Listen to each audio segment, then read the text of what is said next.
The wedding dress lay crumpled in Montana dust as Emma Carraway stood abandoned at the ranch gate, her mail-order husband's cowardly note trembling in her hand. Changed my mind. Don't come looking. The stagecoach had already disappeared, leaving her stranded under the merciless August sun with nowhere to go. That's when Caleb Rowan rode up, the neighboring rancher who'd witnessed her humiliation and did something that would change both their lives forever. Friends, settle in as I share this remarkable true story, and don't forget to comment your city below so I can see how far this tale has traveled. The Montana sun beat down mercilessly on Emma Carraway as she stood at the weathered gate of the Henderson Ranch, her traveling trunk beside her and a crumpled piece of paper clutched in her gloved hand. The stagecoach that had brought her here was already a distant memory, its dust clouds settling on the horizon like her rapidly fading hopes. She read the note again, though she'd already memorized its cruel brevity. Miss Carraway, changed my mind. The arrangement is off. Don't come looking. T. Henderson. 3 months of letters. 3 months of promises. 3 months of building dreams around a man she'd never met but had chosen to trust with her entire future. And now this. Abandonment before she'd even set foot on what was supposed to be her new home. Emma's legs trembled beneath her heavy traveling dress, but she refused to sit on her trunk like some discarded piece of baggage. She was 26 years old, had left everything behind in Philadelphia after her father's death left her penniless, and had spent her last dollar on the journey west. The advertisement had seemed like salvation. Respectable rancher seeks capable wife. Must be strong, willing to work, good with household management, comfortable life assured. The sound of approaching hoofbeats made her stiffen. Perhaps Henderson had reconsidered, she thought wildly, smoothing her dark hair beneath her bonnet. But the rider who appeared wasn't the portly, middle-aged man from the photograph Henderson had sent. This man sat tall in his saddle, broad-shouldered and lean, with sun-weathered skin and eyes the color of winter sky. His horse, a magnificent black stallion, snorted and pawed the ground as he reined in beside her. "Ma'am," he said, tipping his worn Stetson. His voice was deep, gravelly, like he didn't use it much. "You lost?" Emma lifted her chin, her pride the only thing keeping her upright. "No, sir. I'm exactly where I'm supposed to be. It's Mr. Henderson who seems to have lost his way."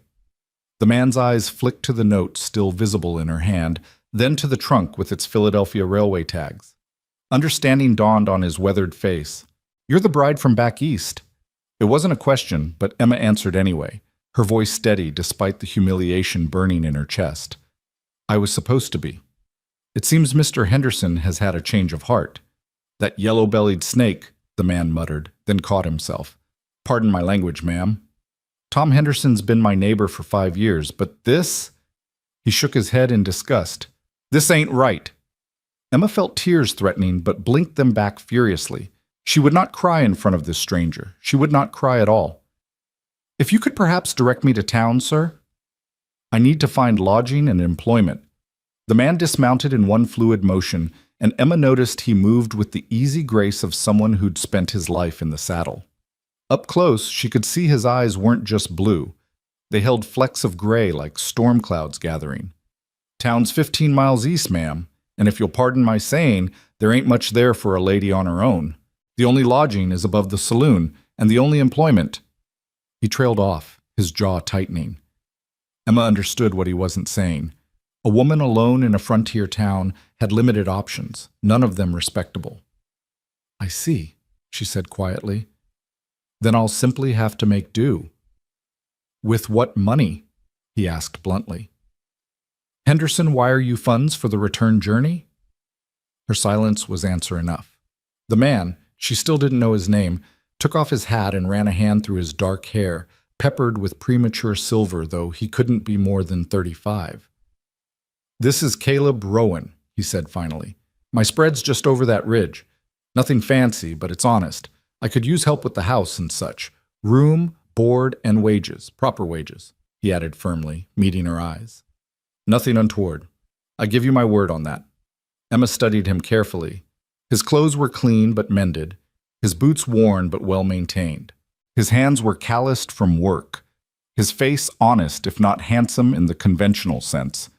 But there was something in his eyes, a loneliness that recognized her own. "Why?" she asked simply. "Why would you help me?" Caleb replaced his hat, considering his answer.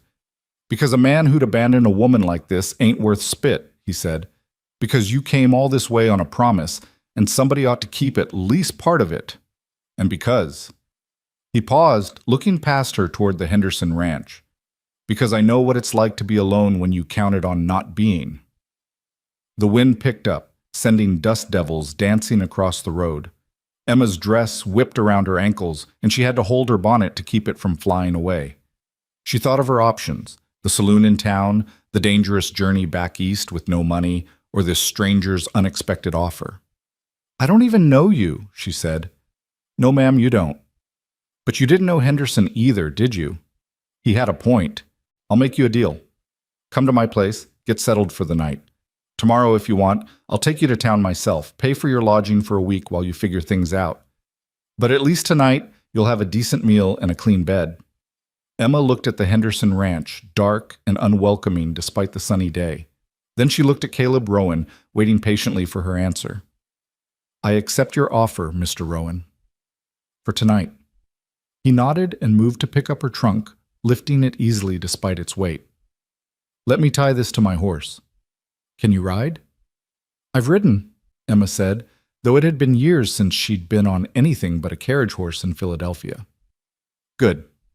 He secured the trunk with practiced efficiency, then turned back to her. "You can ride with me or walk alongside. Your choice." The thought of walking 15 miles in her traveling dress and thin boots was unbearable. But the impropriety of riding with a stranger— then again, what did propriety matter now? She'd already thrown it away by answering a matrimonial advertisement. "I'll ride," she said. Caleb mounted first, then reached down to help her up. His hand was strong, steady, and he settled her side saddle in front of him with careful propriety, making sure her skirts were arranged properly. "Hold on to the saddle horn, ma'am." Zeus. "Here's gentle, but the trail gets rough." As they rode away from the Henderson ranch, Emma couldn't help but look back once. The gate stood open like a mouth, mocking her foolishness. But then Caleb said quietly, "Don't look back, Miss Carroway. Nothing good ever comes from looking back." The ride to Caleb's ranch took an hour through terrain that shifted from flat grassland to rolling hills dotted with pine and cottonwood. He pointed out landmarks as they went: Miller's Creek, where the water ran clear and cold even in summer; Eagle's Rest, a massive rock formation that looked like a bird in flight. The boundary between his land and Henderson's, marked by a fence he'd built himself. "How much land do you have?" Emma asked, partly from curiosity and partly to fill the silence that felt too intimate. 640 acres, Caleb replied. "Not as much as Henderson's 2,000, but it's mine free and clear. No debts, no liens. Built the house and barn myself, first year I was here." "Where were you before?" "Virginia, originally. Then the war came." His voice tightened almost imperceptibly. "After that, seemed like going west was the only direction that made sense." Emma understood not wanting to talk about the war. She'd been just a girl when it ended, but she remembered the men who came back changed, hollow-eyed and haunted. Her own father had been too old to fight, but he'd lost his business supplying the Union Army when government contracts dried up after Appomattox. "What about you?" Caleb asked. "What brings a Philadelphia lady to answer an advertisement for a frontier bride?" "Desperation," Emma said honestly. "My father died 6 months ago. Debts took everything: the house, the business, even the furniture. I worked in a factory for 3 months, 12 hours a day for barely enough to eat. When I saw Mr. Henderson's advertisement," she shrugged. "It seemed like a chance at something better." "Factory work," Caleb said thoughtfully. "That why your hands are like they are?" Emma looked at her hands in surprise. She'd worn gloves, but he'd noticed anyway: the calluses, the small scars from needle pricks and machine accidents. "You're observant. Have to be living out here. Notice things or they might kill you." He paused. "Those hands say you're not afraid of work." "That's good. This life ain't easy." They crested a hill, and Caleb's ranch spread out before them. It was smaller than she'd expected, but neat as a pin. The house was single-story, built of logs with a proper shingle roof and a covered porch running the full length of the front. The barn was newer, painted red, with a corral attached where several horses grazed. A kitchen garden struggled against the summer heat, and she could see a well with a pump, a chicken coop, and what looked like a root cellar. "It's nice," Emma said, meaning it. "You built all this yourself?" "Mostly. Had help with the barn raising. Neighbors pitched in. That's how it works out here. We help each other when needed." His voice hardened slightly. "Most of us, anyway." He helped her down from the horse, his hands at her waist for just a moment before stepping back quickly. "I'll show you the house." Inside was sparse but clean. The main room served as both living area and kitchen, with a large stone fireplace, a wooden table with 4 chairs, and shelves lined with dishes and supplies. A rocking chair sat by the window, the only piece that looked store-bought rather than handmade. "There's 2 bedrooms," Caleb said, gesturing down a short hallway. "You can have the larger one. I'll move my things to the smaller." "I couldn't." "You could, and you will," he said firmly. "If you're staying, even for one night, you'll be comfortable. I'll get your trunk." While he was outside, Emma explored the rest of the house. The larger bedroom had a proper bed with a quilt that looked handmade, a dresser with a mirror, and another rocking chair. The smaller room held a narrow cot and not much else. She wondered if he'd built the larger room with a wife in mind, then decided not to ask. The kitchen area was well stocked but showed a bachelor's limitations. Bags of flour and beans, preserved meat, canned goods, but no sign of anything fresh except eggs. The garden she'd seen outside made more sense now. He'd tried to grow vegetables but didn't know how to tend them properly. "I usually just fry up some bacon and beans," Caleb said from the doorway, making her jump. He'd set her trunk in the bedroom and was watching her examine his supplies. "There's eggs, too. Chickens are good layers." "I can cook," Emma offered. "If you'd like, I mean. As a thank you for your kindness." "I'd appreciate that," he admitted. "Been living on my own cooking for 3 years now. A man gets tired of his own limitations." Emma found an apron hanging on a hook and tied it around her waist. It felt strange, domestic, like playing house with a stranger. But as she started working, checking supplies, planning a meal from what was available, she felt something she hadn't experienced in months: purpose. She made biscuits from memory, her mother's recipe that didn't need measurements. While they baked, she fried bacon, then used the grease to cook potatoes and onions she found in the root cellar. The eggs she scrambled with a bit of cream from the cold box, adding salt and pepper and a hint of paprika she discovered in the back of a shelf. Caleb watched from the doorway as she worked, not offering to help but not getting in the way either. When she finally set the table, properly, with forks on the left and knives on the right, even though his silverware was mismatched, his expression was unreadable. "This is too much trouble," he said. "Nonsense. Sit down before it gets cold." They ate in silence at first, but it wasn't uncomfortable. Emma was hungrier than she'd realized, and the food, simple as it was, tasted better than anything she'd had in months. Caleb ate steadily, methodically, like a man who viewed food as fuel rather than pleasure. "This is good," he said finally. "Real good. Haven't had biscuits like these since—" He trailed off. "Since?" "Since my mother died. That was before the war." Emma wanted to ask more but sensed the boundary. Instead, she said, "The garden needs water and mulch around the plants to keep the moisture in. Your tomatoes are trying to grow, but they need support stakes." "You know about gardening?" "My mother kept a garden. I helped her from the time I could walk." The memory was bittersweet. "She died when I was 16. Consumption." "I'm sorry." "It was a long time ago." Emma rose to clear the dishes, but Caleb stopped her. "You cooked." "I'll clean. That's only fair." She watched, bemused, as this rough rancher carefully washed each dish and dried it with a clean cloth. Tom Henderson's letters had made much of his wealth and status, but he'd never mentioned anything about sharing household work.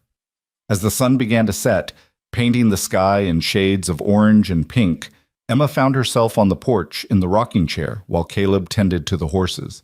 She could hear him talking to them in a low, soothing voice, and something about it made her chest tight with an emotion she couldn't name. He joined her as the darkness fell, taking a seat on the porch steps rather than the other chair. You decided what you want to do tomorrow? Emma had been thinking about little else. Your offer, room and board and wages for household help, was that genuine? Every word. For how long? Long as you want, or until you find something better. And you expect nothing else? No additional duties? Caleb turned to look at her directly. Miss Carraway, I'm not Tom Henderson. I don't make promises I won't keep, and I don't take what isn't freely given. You'd be my housekeeper, nothing more, unless you decide otherwise. And if you decide otherwise, it won't be because you feel obligated or trapped. That clear enough? Yes, Emma said softly. Very clear. Good. Then what's your decision? Emma looked out at the darkening land, vast and foreign and frightening, but also beautiful in its wildness, its honesty. In Philadelphia, she'd been surrounded by people and never felt more alone. Here, with this taciturn stranger, she felt safe wasn't quite the right word. Seen, maybe. Recognized as someone with value beyond her circumstances. I'll stay, she said. For now. We'll see how it goes. Caleb nodded and stood. Fair enough. I'll be up at dawn to tend the animals. You can sleep as late as you need. You've had a long journey. I'm used to early rising. Then I'll see you at breakfast. He paused at the door. Miss Carraway? I'm sorry about Henderson. Man's a fool. After he went inside, Emma sat on the porch a while longer, listening to the unfamiliar sounds of the frontier night. Coyotes in the distance, wind through the grass, the creak of the windmill. 24 hours ago, she'd been on a train, full of hope and dreams of the life she'd build with a stranger. Now she was here with a different stranger, all her dreams in ashes. But maybe, she thought, watching the stars emerge in the clear Montana sky, maybe dreams that came too easily weren't worth having. Maybe the things worth having were the ones you had to build yourself, piece by piece, day by day. Inside the house, she could hear Caleb moving around, the quiet sounds of a man preparing for bed. Tomorrow, she would learn his routines, adapt to his ways, carve out a space for herself in this unexpected life. It wasn't what she'd planned, but plans, she was learning, were just stories you told yourself about a future you couldn't really control. She thought about Tom Henderson, wondered what had made him change his mind. Had he seen her from a distance and found her wanting? Had another woman caught his eye? Or had he simply been a coward all along, playing at wanting a wife until the reality of it arrived at his gate? It didn't matter, she decided. Henderson had done her a favor, though he'd never know it. Because whatever happened next, whatever this arrangement with Caleb Rowan became, at least it would be honest. No false promises, no elaborate letters painting pictures of a life that didn't exist. Just work and rest, meals shared in comfortable silence, and the slow rhythm of days spent building something real. The next morning, Emma woke before dawn, her body still on Philadelphia time. She dressed quietly in her simplest dress. She'd need to make more practical clothes soon, and made her way to the kitchen. Caleb was already there, coffee brewing on the stove. Couldn't sleep? He asked. Not used to the quiet, she admitted. In the city, there's always noise, carriages, people, factories running through the night. You'll get used to it, or it'll drive you mad. One or the other. His dry humor surprised her into a small laugh. I'm heading out to check the fence lines today. Storm last week might have brought some down. I thought I'd work on the garden if that's acceptable. And there's mending to be done. I noticed some shirts that need attention. You don't have to, Mr. Rowan, Emma interrupted. If I'm to earn my keep, I need to actually earn it. I'm not a decoration or a charity case. I'm hired help, remember? He studied her for a moment, then nodded. There's a sewing box in the hall closet. Was my mother's, but the needles and thread should still be good. After breakfast, which Emma insisted on cooking despite his protests, Caleb saddled his horse and prepared to leave. He showed her where he kept the rifle, just in case, he said, though you shouldn't need it. The root cellar, the spring house where perishables stayed cool. I'll be back by sunset, he said. There's books on the shelf if you get bored. Emma watched him ride away, then surveyed her temporary domain. The house needed work, curtains for the windows, rugs for the floors, a woman's touch that had been absent too long. But first, the garden. She found tools in the barn and set to work. The sun climbed higher, hotter than she was used to, but she persisted. She staked the tomatoes, weeded around the beans, dug irrigation channels from the well. By noon, her dress was soaked with sweat, and her hands were blistered despite the calluses. But the garden looked like something that might actually produce food. Inside, she investigated more thoroughly. The sewing box was indeed well stocked, and the shirts needing mending were in a pile that suggested Caleb had been putting off the task for months. She set up a workstation by the window where the light was best and began. As she worked, she found herself humming, something she hadn't done since before her father's death. The simple domesticity of it all, the quiet purpose, soothed something in her that had been raw for too long. She was so absorbed that she didn't hear the horses approaching until they were almost at the house. Looking out, she saw Caleb had returned, with company. 3 men, all rough-looking, dismounted and tied their horses to the porch rail. Emma quickly smoothed her hair and removed her apron. She didn't know the protocol here. Should she greet them? Hide? Caleb hadn't mentioned expecting visitors. The door opened and Caleb entered, his expression tight. "Miss Carraway, we have guests. This is Jim Miller, Bob Watson, and Tom Henderson." Emma's stomach dropped. Henderson was nothing like his photograph. Heavier, older, with mean little eyes that raked over her dismissively. "So this is where you ended up," Henderson said. "Should have figured Rowan would snatch up my leavings." "Watch your tongue, Tom," Caleb warned quietly. "Just stating facts," Henderson said, helping himself to a seat without invitation. "Heard in town you'd taken in a stray. Thought I'd come see for myself."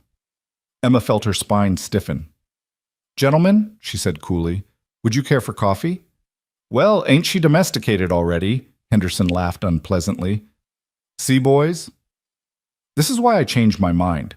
Could tell from her letters she was too high and mighty for the likes of us. All that fancy education and talk about literature and music. What use is that on a ranch? "More use than a man who breaks his word," Emma said before she could stop herself. The room went silent. Henderson's face reddened. "You got something to say to me, woman?" "Nothing that would improve you, sir." Miller and Watson exchanged glances, clearly uncomfortable. Caleb moved slightly, positioning himself between Emma and Henderson. "You came to see she was safe and situated," Caleb said. "You've seen it. Now get off my land."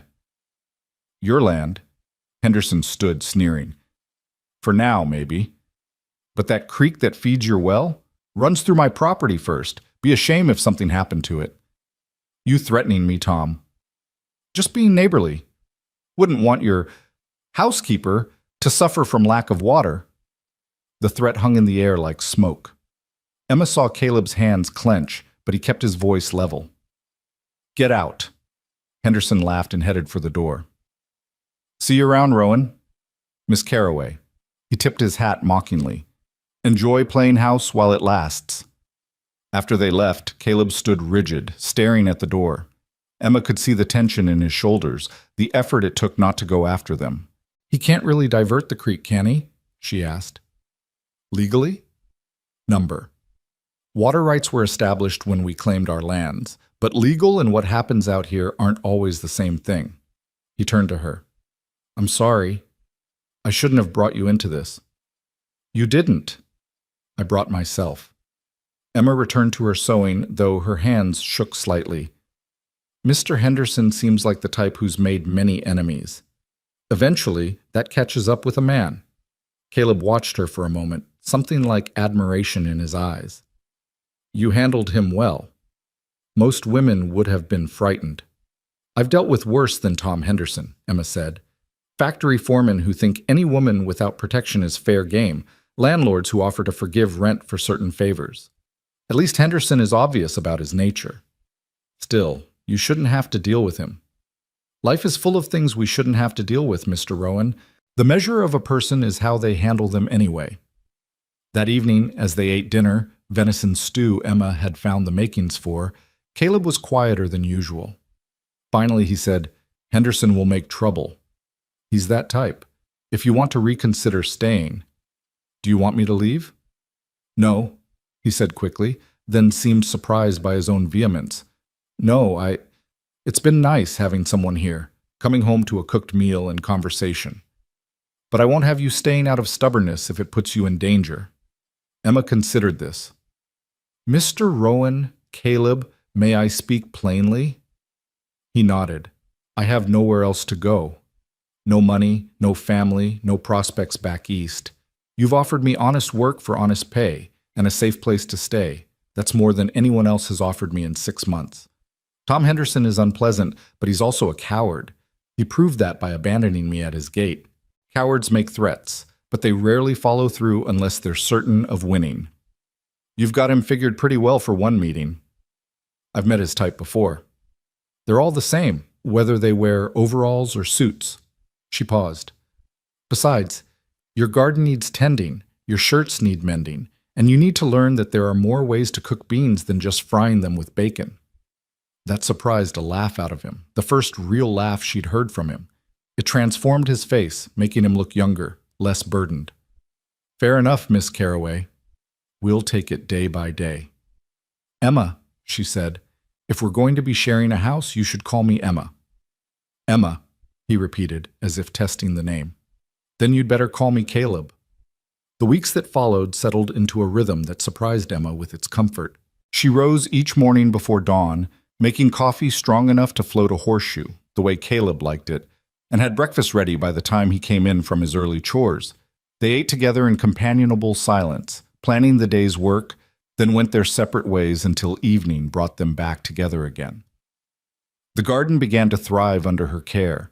The tomatoes grew heavy on their stakes, the beans climbed their poles with eager green tendrils, and she even coaxed the struggling squash plants back to life. Caleb watched her work sometimes, leaning against the fence post with an expression she couldn't quite read. You've got a gift, he said one evening as she picked beans for dinner. Everything you touch seems to grow. Plants are simple, Emma replied, placing the beans in her basket. They just need attention, water, and someone to notice when they're struggling. People aren't so different, really. He was quiet for a long moment, then said, I tried to grow roses once.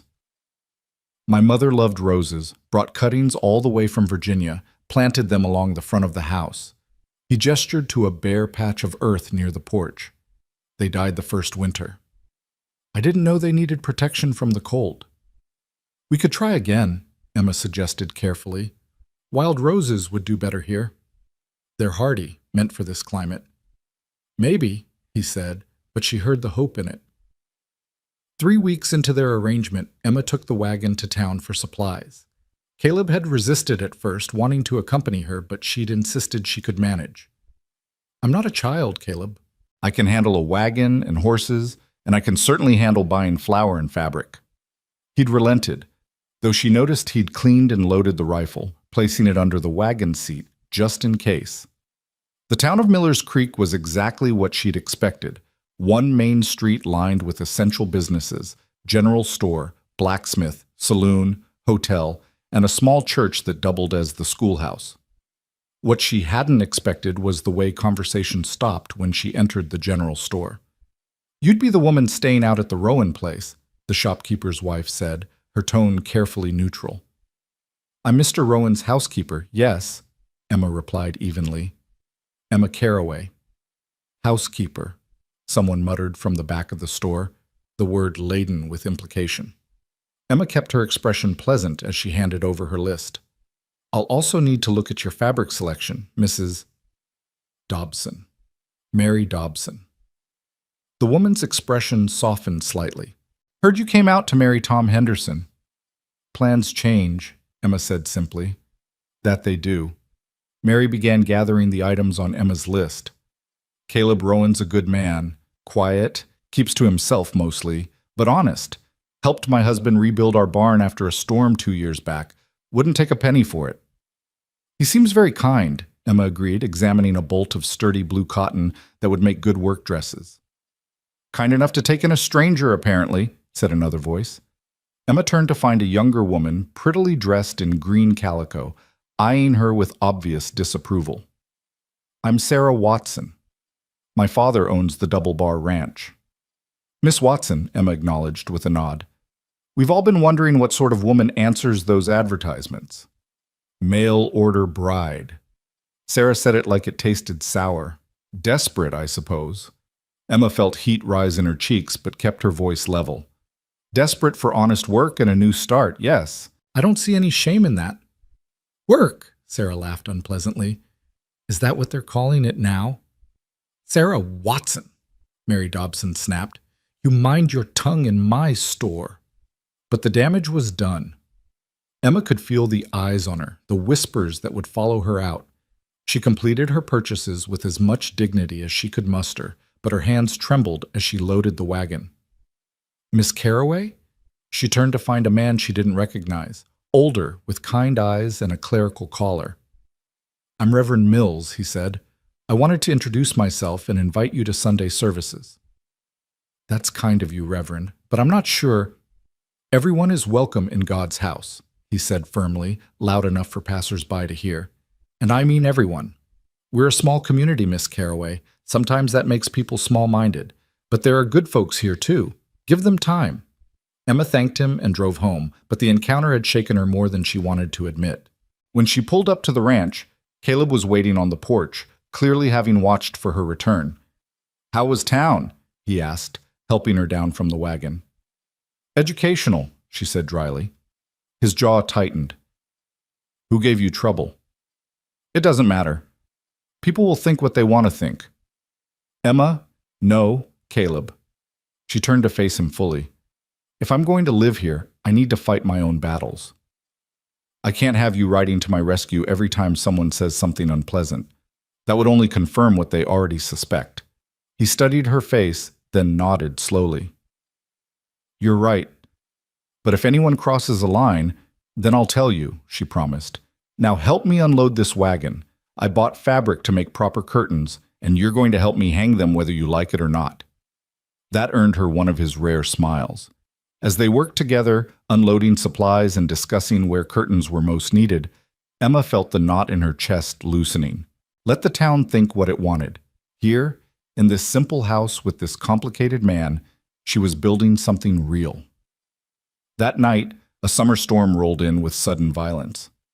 Emma woke to thunder that shook the walls and lightning that turned night into brief, brilliant day. She lay in bed, listening to the rain pound the roof, until she heard something else, the sound of horses, agitated and afraid. She pulled on her wrapper and hurried to the main room, finding Caleb already dressed and pulling on his boots. The horses are spooked, he said. This storm's worse than expected. I need to get them into the barn. I'll help. No, it's too dangerous. But Emma was already reaching for her shawl. We can argue about it, or we can save your horses. Which would you prefer? Together they ran into the storm. The rain hit like cold needles, soaking them instantly. The horses were indeed panicked, racing around the corral, eyes rolling white with fear. One, a young mare Caleb had been training, had already injured herself against the fence. We need to calm them, Caleb shouted over the storm. If they keep running like this, they'll hurt themselves worse.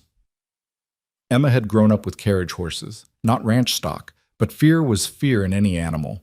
She began to sing, an old lullaby her mother had used to calm her during storms. Her voice was nearly lost in the wind, but she kept singing, moving slowly toward the horses with her hands extended. Miraculously, the mare's ears pricked toward her. Emma kept singing, kept moving, until she could catch the horse's halter. Caleb watched for a moment, surprised, then began copying her approach with the other horses. It took an hour to get all the horses safely in the barn.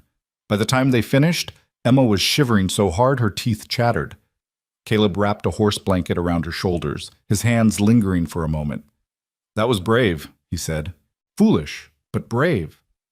Like taking in a stranger? She countered. Maybe. In the lamplight of the barn, his eyes were very blue. Emma, Lightning struck somewhere close, the thunder immediate and deafening. They both jumped, and the moment, whatever it had been, passed. We should get inside, Caleb said. You need dry clothes before you catch pneumonia. Back in the house, Emma changed into dry things and stoked the fire while Caleb did the same. When he emerged from his room, his hair was still damp, curling slightly at his collar. He looked younger, less guarded. Tea? Emma offered. I bought some in town. Tea, he repeated with amusement. Next you'll have me eating off china plates. Would that be so terrible? He accepted the cup she offered, wrapping his large hands around it. They sat by the fire, listening to the storm gradually move past. "Why did you really come west?" Caleb asked suddenly. "I know about your father's debts, the factory work, but there had to be other options. Marriage to someone in Philadelphia, domestic service." Emma considered her answer. "Have you ever felt like you were living someone else's life? Like every choice was already made for you, and all you could do was follow the path?"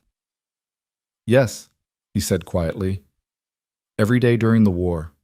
Every day after, for a long time. That's how I felt in Philadelphia.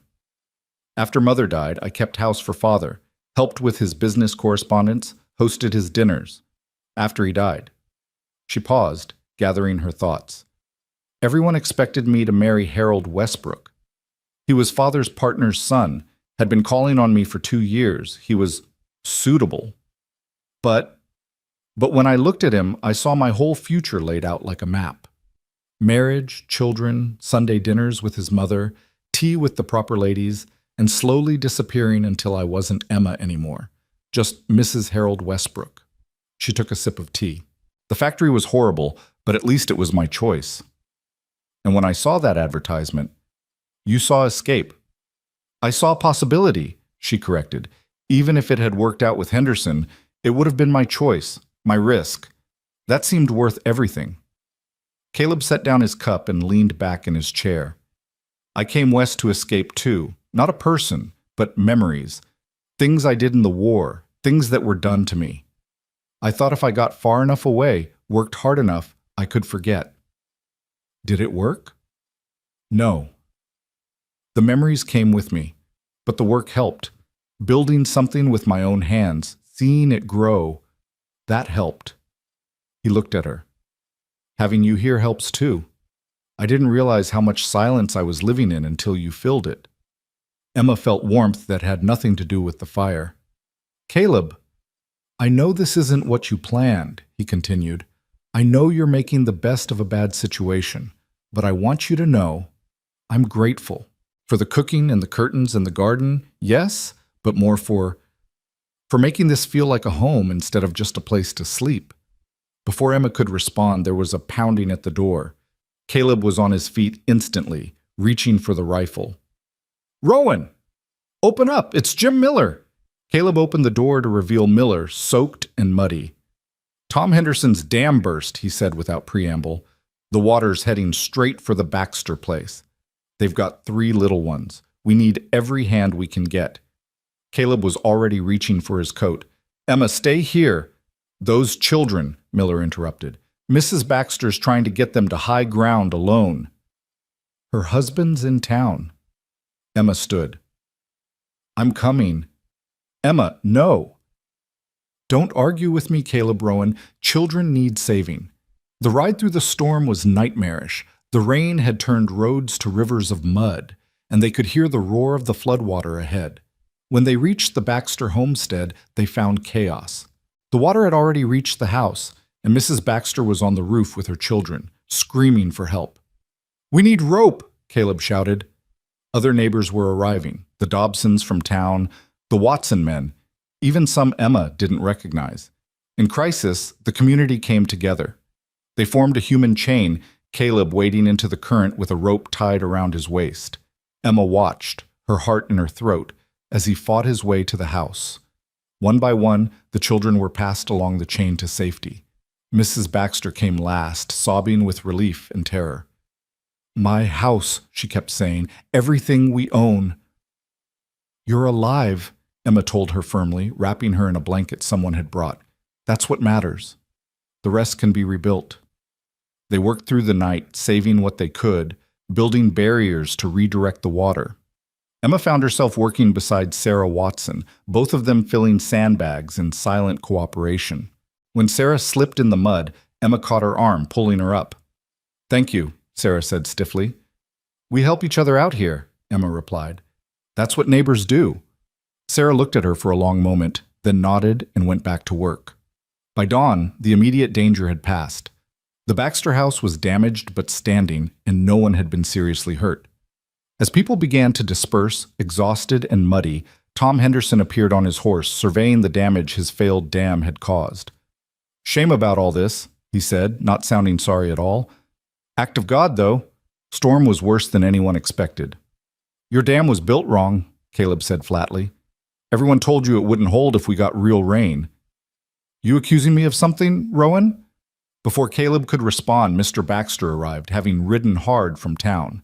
He took one look at his damaged home, his traumatized family, and launched himself at Henderson, pulling him from his horse. It took 3 men to separate them. Henderson retreated, his nose bloody, shouting about pressing charges. But Sheriff Dixon, who'd arrived with Baxter, just shook his head. "Seems to me a man has a right to be upset when negligence nearly kills his family," the sheriff said mildly. "I'd ride on home if I were you, Henderson. And I'd think real hard about fixing that dam properly this time." As Henderson rode away, Emma noticed how the other ranchers looked at him with disgust and dismissal. His position in the community, whatever it had been, was crumbling. "You did good tonight," Mary Dobson said to Emma as they prepared to leave. "Real good. Maybe I misjudged you." "We all make judgments," Emma replied. "The test is whether we can change them when proven wrong." The ride home was quiet, both Emma and Caleb too exhausted for conversation. But when they reached the ranch, he helped her down from the wagon and held her hands for a moment. "You were incredible tonight," he said. "The way you took charge with Mrs. Baxter, how you worked alongside everyone. You belong here, Emma. This land, these people, you belong." "Do I?" she asked, searching his face. "Yes." His voice was rough with exhaustion and something else. "More than I ever expected. More than I probably deserve." He released her hands and stepped back, the moment passing like smoke. But Emma carried the warmth of it with her as she went inside to change out of her muddy clothes. Over the following days, the community's attitude toward Emma shifted perceptibly. People nodded to her in town, stopped to ask after the garden, invited her to quilting circles and church socials. Sarah Watson even apologized, awkwardly but sincerely. "I was jealous," she admitted. "I've been trying to catch Caleb's eye for 2 years, and then you show up and he can't look at anything else." Emma felt her cheeks burn. "We're not. It's just a business arrangement," Sarah laughed. "You keep telling yourself that. But anyone with eyes can see how he watches you, and how you watch him right back." Was it true? Emma found herself studying Caleb when she thought he wasn't looking, the way he gentled the horses, his patience with the neighbor children who sometimes came to see the new foals, the quiet contentment on his face when he sat on the porch in the evening, listening to her talk about her day. And sometimes she caught him watching her, when she was kneading bread or working in the garden or mending by lamplight. His expression in those moments was soft, wondering, like he was seeing something he'd thought lost forever. The summer heat gave way to autumn's cool, and with it came harvest time. Emma's garden produced abundantly, tomatoes for canning, beans for drying, squash for storing. She taught Caleb how to preserve food properly, and their root cellar filled with provisions for winter. "We make a good team," he said one evening as they worked together, cutting apples for drying. They'd bought a bushel from the millers, whose orchard was the pride of the valley. "We do," Emma agreed. She paused in her cutting. "Caleb, what happens when winter comes?" "What do you mean?" "This arrangement, my position here, is it permanent?" He set down his knife and looked at her directly. "Do you want it to be?" The question hung between them, loaded with implications neither seemed ready to address. Emma thought about the life she'd built here, the friendships forming in town, the satisfaction of hard work, the quiet evenings with this man who'd become so dear to her. "I don't have anywhere else I want to be," she said finally. "Then stay," he said simply, "as long as you want. Forever, if that suits you. Forever." The word should have frightened her, but instead it settled in her chest like coming home. That night, as she prepared for bed, Emma heard Caleb working in the barn. Through her window she could see the lantern light, could hear him talking to the horses in that low, soothing voice. She thought about Sarah's words, about the way he looked at her, about the way her heart sped up when he smiled. She'd come west for a business arrangement, a practical solution to desperate circumstances. But somewhere between that first sunrise and now, something had shifted. This wasn't just survival anymore. This was choosing, building, becoming. A knock at her door interrupted her thoughts. Emma? You awake? Yes, come in. Caleb stood in the doorway, looking uncharacteristically nervous. I've been thinking about what you said, about things being permanent, and I realized I never actually paid you. Emma blinked in surprise. It was true. They'd been so caught up in daily life that she'd forgotten about wages entirely. I have room and board. That's not enough, not nearly enough for all you've done. He pulled out a small leather pouch. This is what I owe you for the past 3 months, plus extra for making this place worth coming home to. Emma took the pouch, feeling its weight. It was more than generous, enough to buy passage back east if she wanted, enough to start over somewhere else. Caleb, this is too much. It's yours, he said firmly. What you do with it is your choice. Stay, go, whatever you decide, but I want you to know you have options, real options. You're not trapped here by circumstances. She understood what he was really saying, that if she stayed, it would be by choice, not necessity. It was the gift of freedom, the very thing she'd come west seeking. Thank you, she said softly.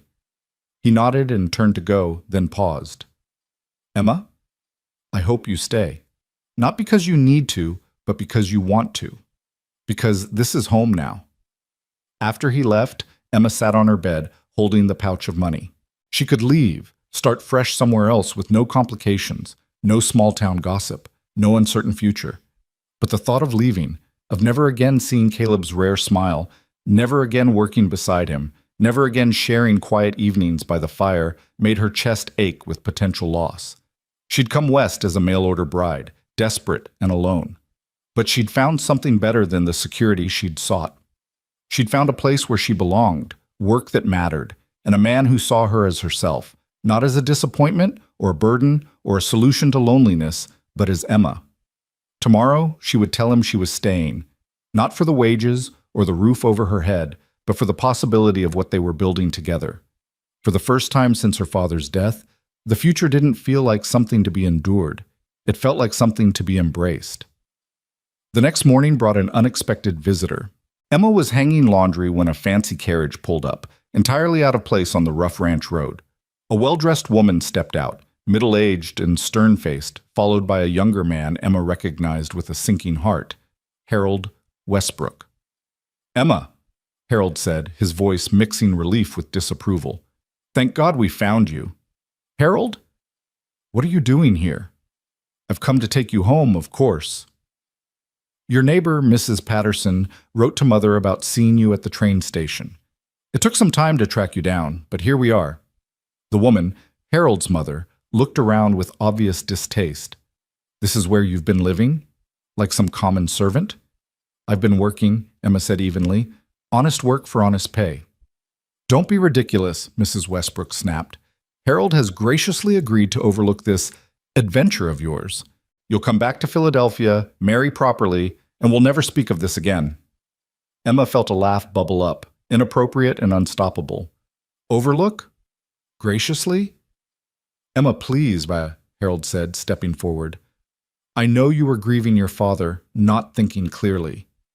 But this has gone on long enough. You don't belong here. Don't I?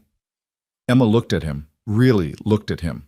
Soft hands that had never known hard work, clothes that cost more than most ranchers saw in a year, an expression of entitlement that assumed her compliance. And I belong with you? Of course you do. We've been intended for each other since we were children. Intended by whom? Not by me. She saw Caleb approaching from the barn, his expression carefully neutral. Harold, Mrs. Westbrook, this is Mr. Rowan. I work as his housekeeper. For now, Mrs. Westbrook said dismissively. Get your things, girl. We have a train to catch.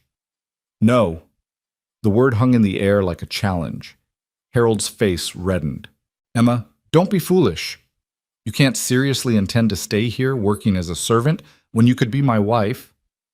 I seriously intend to make my own choices, Emma replied, and I choose to stay. For him? Harold gestured at Caleb with obvious disdain. This cowboy. Caleb stepped forward then, his presence solid and reassuring beside her. I think the lady has made her position clear. You should leave. Who are you to— I'm the man whose property you're on, Caleb said mildly, but there was steel underneath, and I'm asking you to leave. Now. Mrs. Westbrook grabbed Harold's arm. Come. She's made her choice. Let her live with the consequences. Harold looked at Emma one more time. You'll regret this. When you're old and worn out from hard work, when you have nothing to show for your life but calloused hands and a broken back, you'll wish you'd come with me. After they left, Emma stood frozen, the weight of the decision hitting her fully. She'd just refused her last chance at the life she'd been raised for: comfort, respectability, security. You all right? Caleb asked quietly. I don't know, she admitted. I may have just made the biggest mistake of my life. Or the best decision? He paused, then added, That man? You could have loved him? Never, Emma said without hesitation. He would have wanted me to be small, quiet, ornamental. He never would have seen me as I am. And how are you? She turned to face him fully. Strong, capable, worth more than just being someone's proper wife. Yes, Caleb agreed. You are all of that, and more. The way he looked at her then, with admiration and something deeper, warmer, made her breath catch, but before either could speak further, they heard horses approaching. This time it was Sheriff Dixon, his expression grim. Caleb, Miss Emma, he nodded. I've got news you need to hear. Tom Henderson's been arrested. For what? Caleb asked. Fraud, primarily. Turns out he's been advertising for mail-order brides all over the East Coast. Takes their money for supposed travel expenses, then leaves them stranded when they arrive. Miss Emma here was lucky. She was the only one who actually made it to his gate. The others he met in town and told them the position was filled, left them with nothing. Emma felt sick. How many? 6 that we know of, over the past 2 years. Most were too ashamed to report it, just found their way back east somehow. But the latest one, a Miss Catherine Parker, went straight to the authorities. The sheriff tipped his hat. She's staying at the hotel in town, actually. Might appreciate talking to someone who understands her situation. After the sheriff left, Emma stood in stunned silence. She'd thought Henderson had simply changed his mind about her specifically. But this systematic cruelty was beyond what she'd imagined. I'll take you to town tomorrow, Caleb offered. To see Miss Parker, if you want. Yes, Emma said. I'd like that. The meeting with Catherine Parker proved to be more emotional than Emma had anticipated. The young woman, barely 20, sat in the hotel's small parlor with red-rimmed eyes and trembling hands. She'd come from Boston with her life savings, only to be turned away by Henderson with a cruel laugh and a suggestion that she try the saloon if she needed work. I sold everything, Catherine whispered to Emma. My mother's jewelry, my father's watch. I thought I was coming to a new life, a respectable marriage. Instead, she broke down sobbing. Emma held her while she cried, remembering her own desperation at Henderson's gate. You're not alone, she said firmly. We'll figure something out. Caleb, who had waited outside to give them privacy, knocked gently. Miss Parker? I've spoken with Reverend Mills. He and his wife have a spare room, and they're willing to take you in while you get back on your feet. Mrs. Mills could use help with the church school, if you're interested. Catherine looked up with desperate hope. They do that for a stranger? That's what decent people do, Caleb said simply. And there are more decent people out here than you might think. As they helped Catherine get settled with the Mills family, Emma found herself watching Caleb with new eyes. He'd not only arranged accommodation, but had quietly paid for Catherine's room and board for the first month, giving the girl time to establish herself. When Emma tried to thank him, he just shrugged. Could have been you, he said. If I hadn't been riding by that day, if I hadn't stopped. I don't like thinking about what might have happened. But you did stop, Emma reminded him. You chose to help a stranger when you had no obligation to. Maybe I recognize something in you, he said quietly. A survivor, someone who wouldn't let circumstances break them. They rode home in comfortable silence, but Emma noticed Caleb seemed preoccupied. When they reached the ranch, he helped her down from the wagon, but held her hands a moment longer than necessary. Emma, there's something I need to tell you. About why I've been living alone out here. Why I haven't been to town much until recently. She waited, sensing this was important. I was married before, he said, the words coming hard. During the war. Her name was Margaret. We had 3 days together before I had to leave for battle. He released her hands and turned away, staring at the horizon. She died while I was gone. Cholera took her and half the town. I didn't even know until I came home 6 months later. Emma's heart ached for him. Caleb, I'm so sorry. After that, I couldn't stay in Virginia. Every street, every building reminded me of her, so I came west, built this place, and told myself I was done with caring about anyone that way. He turned back to her. Then you showed up at Henderson's gate, proud and desperate and brave all at once, and everything I'd told myself for 3 years just crumbled. Emma couldn't breathe. What are you saying? I'm saying that having you here has changed everything. This house isn't just a shelter anymore. It's a home. The days aren't just something to endure. They're something to look forward to. And He stopped, struggling for words. I'm not good at this. Margaret always said I was better with horses than words. You're doing fine, Emma whispered. I'm trying to say that if you want to stay, really stay, not just as my housekeeper. I'd like that. More than like it.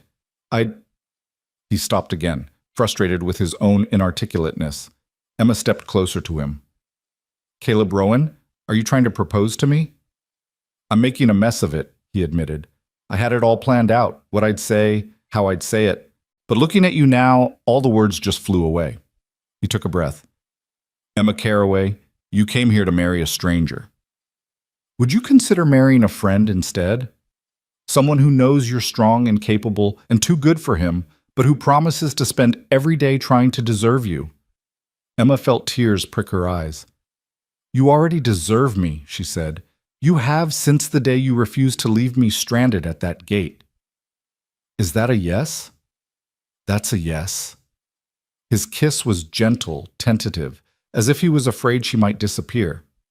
Emma kissed him back with all the certainty she felt, all the belonging she'd found in this unexpected place with this unexpected man. When they finally pulled apart, Caleb was smiling in a way she'd never seen before, unguarded, purely happy. We should tell people, make it official. People already assume anyway, Emma laughed. Sarah Watson told me the whole town's been placing bets on when you'd finally propose. Sarah Watson needs to mind her own business, Caleb grumbled, but he was still smiling. They were married 3 weeks later, on a crisp October morning with the mountains painted gold by autumn aspens. The ceremony was simple, held at the church with most of the valley in attendance. Catherine Parker stood as Emma's witness, having flourished under the Mills' care and her new position as assistant teacher. Jim Miller stood for Caleb, grumbling good-naturedly about having to wear his Sunday suit. Emma wore a dress she'd made herself from cream-colored wool, practical but pretty, with small pearl buttons she'd salvaged from one of her Philadelphia dresses. Caleb wore his best suit, looking uncomfortable but handsome, his eyes never leaving her face as she walked down the aisle. About time, someone muttered, as Reverend Mills asked if anyone objected, drawing laughter from the congregation. The reception was held at the ranch, with tables set up in the yard and lanterns strung between the trees. The community had come together to provide food, Mrs. Dobson's famous apple pie, the Miller's cider, fresh bread from the Watsons' cook.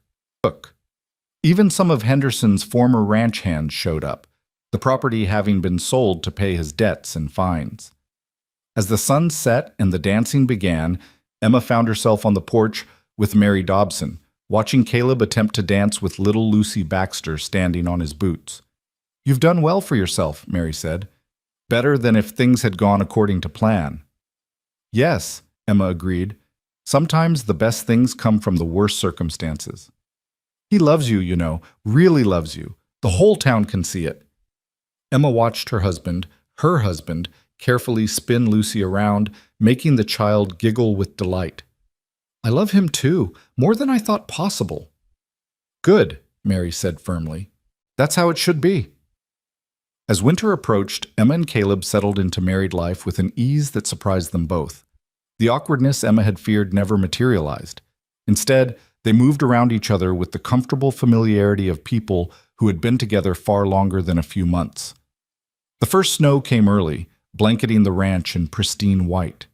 Emma stood at the window, mesmerized by the transformation of the landscape she'd come to love. "Different from Philadelphia snow, I imagine," Caleb said, wrapping his arms around her from behind. "Everything's different here," she agreed, leaning back against him. "Cleaner, somehow, more honest. Colder, too," he warned. "Wait until January. You'll be cursing the cold and dreaming of city steam heat." But Emma didn't curse the cold when it came. Instead, she found beauty in the frozen creeks, the frost patterns on windows, the way their breath clouded in the barn as they tended the animals together. The house stayed warm with the fire Caleb kept constantly fed, and the long evenings gave them time to talk, really talk, in ways they hadn't before. Caleb told her about the war, slowly, in pieces, about the battles that still visited him in nightmares, the friends lost, the boy he'd been before, and the man he'd become after. Emma told him about her mother's long illness, her father's slow decline after her death, the suffocating expectations of Philadelphia society. "We're both refugees, in a way," Emma said one night as they lay in bed, listening to wind howl around the corners of the house. "Running from different things, but running all the same." "Not running anymore," Caleb corrected, pulling her closer. "Not now that we've found where we belong." In December, a letter arrived that threatened to shatter their peace. It was from Caleb's sister in Virginia, informing him that their father was dying and begging him to come home. "I haven't spoken to him in 4 years," Caleb said, staring at the letter. "We argued after Margaret died. He said I was being cowardly, running away. I said things, terrible things." "Do you want to go?" Emma asked gently. "I don't know. Part of me does. He's my father, despite everything. But part of me—" He trailed off. "Is afraid," Emma finished. "Afraid of reopening old wounds, facing old ghosts." "Yes." Emma took his hand. "Whatever you decide, I'm with you. If you want to go, we'll go together. If you want to stay, we'll send a letter. But don't let fear make the decision for you." 2 days later, they were on a train heading east. The journey took a week, giving Caleb time to prepare himself for what awaited. Emma watched him grow more tense with each mile, reverting to the closed-off man she'd first met. "Talk to me," she urged as they crossed into Virginia. "Don't disappear into yourself." "This land," he said, looking out at the rolling hills. "I used to love it. Every hill, every stream. Now all I see is where battles were fought, where friends died. That field there? That's where my unit made camp the night before Cedar Creek. Half of them never made it home." Emma squeezed his hand. "But you did. You survived, built a new life. That matters." "Does it? My father would say I abandoned my duty, my heritage. Your father isn't living your life. You are." The Rowan family plantation was smaller than Emma had expected, and showing signs of the decline that had affected many southern properties since the war. The grand house needed paint, the fences needed mending, and there were too few workers to maintain what had once been prosperous tobacco fields. Caleb's sister Anne met them at the door. She was younger than Caleb, pretty in a faded sort of way with worried eyes and work-worn hands. "Thank God you came," she said, embracing Caleb tightly. "He's been asking for you. He won't. He won't let go until he sees you." The reunion between father and son was painful to witness. James Rowan, once a powerful man, lay wasted by illness, but his eyes still held the fierce pride Caleb had inherited. "So you came," the elder Rowan said. "Thought you might be too stubborn." "Learned from the best," Caleb replied evenly. "This your wife?" James studied Emma with sharp eyes. "Pretty. Tough, too, from the look of her. Good. You'll need that." Over the next 3 days, father and son slowly, carefully began to bridge the gap between them. Emma often left them alone to talk, helping Anne with household duties and learning more about Caleb's childhood from his sister's stories. "He was different before the war," Anne said as they prepared dinner. "Lighter, somehow. Quick to laugh. Margaret brought that back for a little while, but when she died, she shook her head. I thought we'd lost him forever. He's finding his way back, Emma said.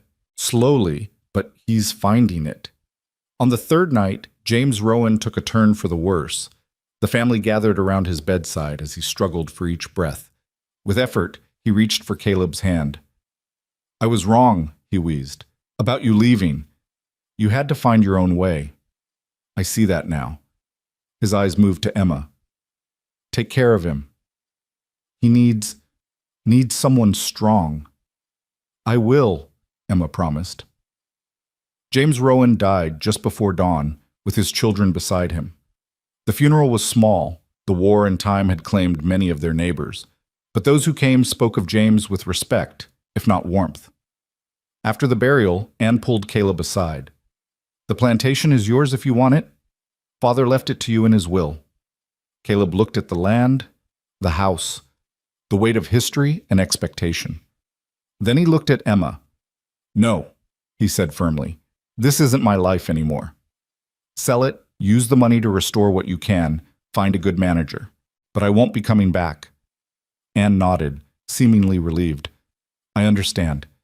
Your life is elsewhere now. On the train back to Montana, Caleb was quiet but not withdrawn. Emma could see him processing, making peace with the ghosts he'd confronted. Do you regret not staying? She asked as Virginia disappeared behind them. No. That life, that land, it belongs to who I used to be, the man I am now, the life we're building together. That's what's real. He took her hand. Thank you for coming with me. I couldn't have done it alone. You'll never have to do anything alone again, Emma promised. They returned to the ranch to find that their neighbors had cared for everything in their absence. The horses were fed, the chickens tended, even the house had been kept clean. A note from Mary Dobson said simply, "This is what neighbors do." As winter deepened, Emma discovered she was pregnant. The realization came slowly.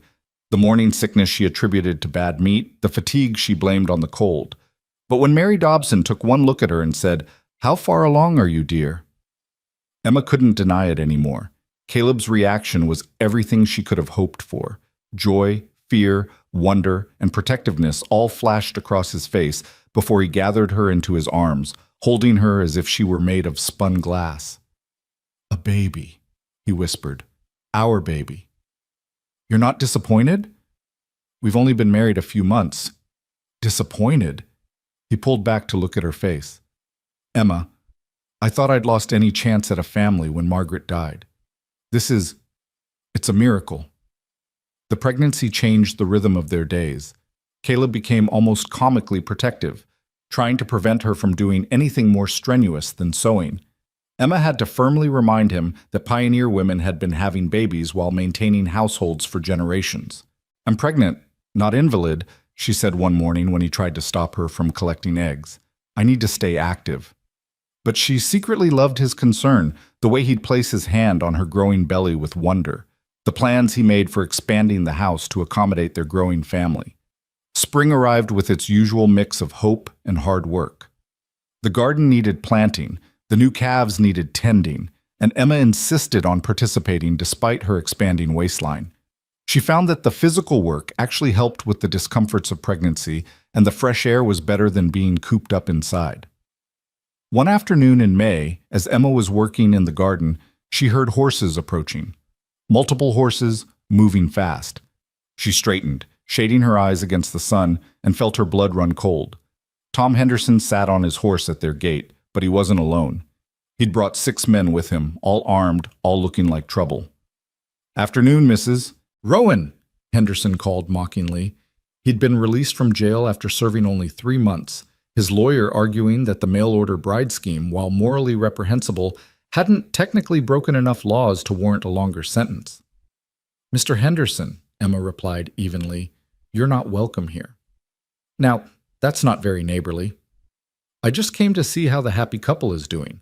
Heard congratulations are in order, marriage and a baby on the way. His eyes traveled over her obviously pregnant form in a way that made her skin crawl. Caleb sure didn't waste any time, did he? State your business or leave. My business? Henderson laughed. My business is that your husband cost me everything. My reputation, my money, my ranch, all because he had to play hero for a woman who wasn't worth the trouble. Before Emma could respond, she heard the rifle cock behind her. Caleb stood in the doorway of the barn, his gun trained on Henderson. You've got 10 seconds to get off my property, Caleb said, his voice deadly calm. 7 of us, 1 of you, Henderson pointed out. Those aren't good odds. Maybe not, Jim Miller said, riding up from the east with his own rifle ready. But 2 of us makes it more interesting. Bob Watson appeared from the west, then the Dobsons' son from the north. Within minutes, a dozen of their neighbors had materialized, all armed, all facing down Henderson and his hired thugs. Seems like you miscalculated, Tom, Sheriff Dixon said, arriving last but with the authority of law behind him. Now you can leave peaceful-like, or I can arrest you for trespassing and threatening behavior. Your choice. Henderson's face was purple with rage, but he wasn't stupid enough to fight those odds. This isn't over, Rowan, he snarled. Yes, it is, Caleb said. You come near my wife or my property again, and I won't wait for the sheriff. That's not a threat, Tom. That's a promise. After Henderson and his men rode off, Emma found herself surrounded by concerned neighbors. Mary Dobson fussed over her, insisting she sit down and drink some water.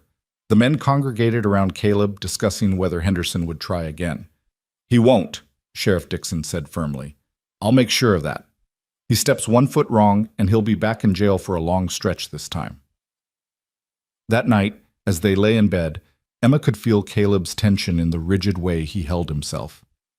He scared you, she said. It wasn't a question. He threatened you, you and the baby. He struggled for words. That's everything. You're everything. Emma turned to face him, placing his hand on her belly where the baby was kicking. We're fine. The baby's fine. Henderson is just a bitter man lashing out at anyone he can blame for his own failures. I should have killed him, Caleb said quietly. When he first abandoned you, when he caused that flood, today, I should have ended it. No, Emma said firmly. That's not who you are. You're a good man, Caleb Rowan. A man who builds things, not one who destroys them. Our child will grow up knowing their father chose what was right over what was easy. The baby came on a sweltering July night, with the doctor from town and Mary Dobson attending. Caleb paced the main room like a caged animal while Emma labored, flinching at every sound from the bedroom. First babies take time, Jim Miller said, having come to keep Caleb company. My eldest took near about 20 hours to make his appearance. 20 hours? Caleb looked sick at the thought, but their baby was more considerate, arriving after only 8 hours of labor. When Mary finally opened the bedroom door, her face wreathed in smiles, Caleb nearly knocked her over in his rush to get to Emma. She lay exhausted but radiant, holding a tiny bundle.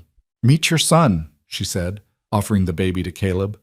He took the infant with shaking hands, staring down at the red, wrinkled face with absolute awe.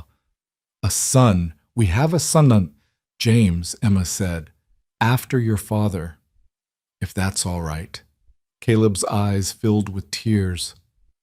James Rowan. Yes, it's perfect. He's perfect. You're perfect. The baby's arrival brought a stream of visitors over the following weeks. The women brought food and advice. The men brought gifts. A rocking horse Jim Miller had carved, a small saddle from the Watsons for when he's older, a beautiful quilt from the church ladies. Even Catherine Parker came to visit, now engaged to the sheriff's deputy and glowing with her own happiness.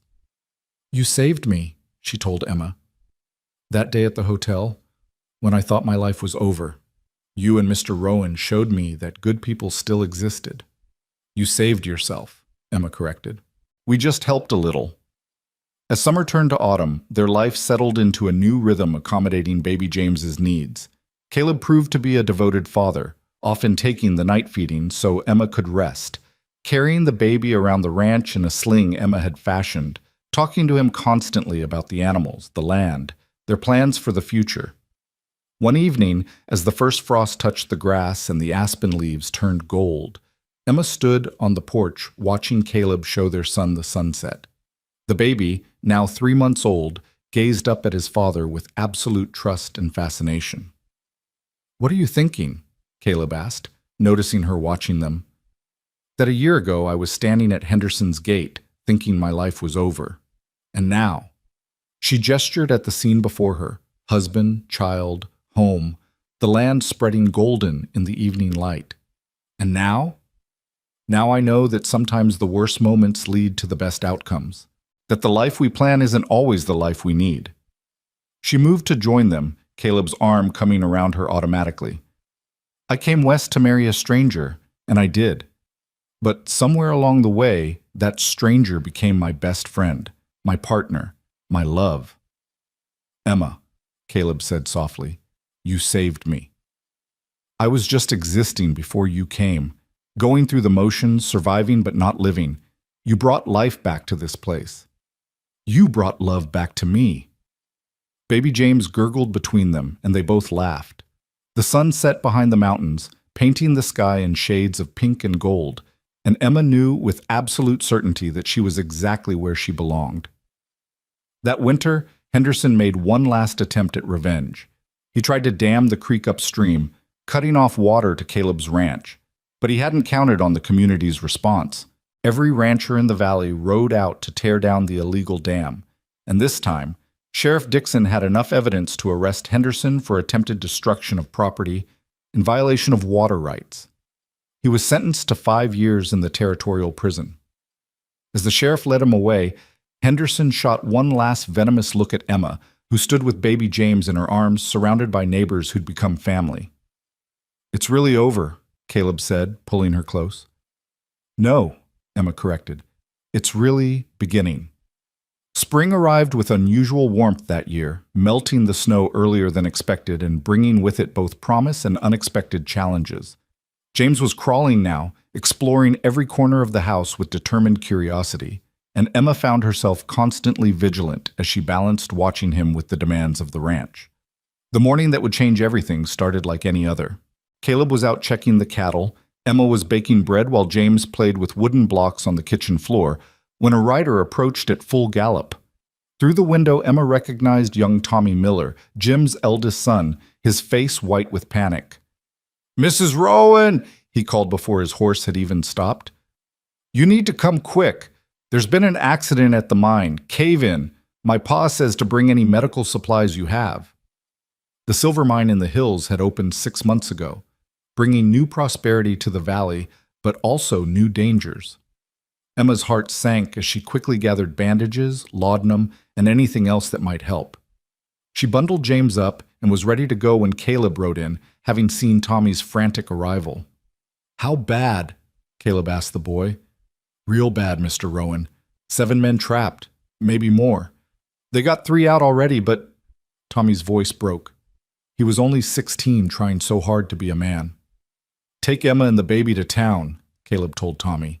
"I'll gather more men and meet you at the mine." The scene at the mine was chaos. Women stood in clusters, some crying, others stone-faced with worry.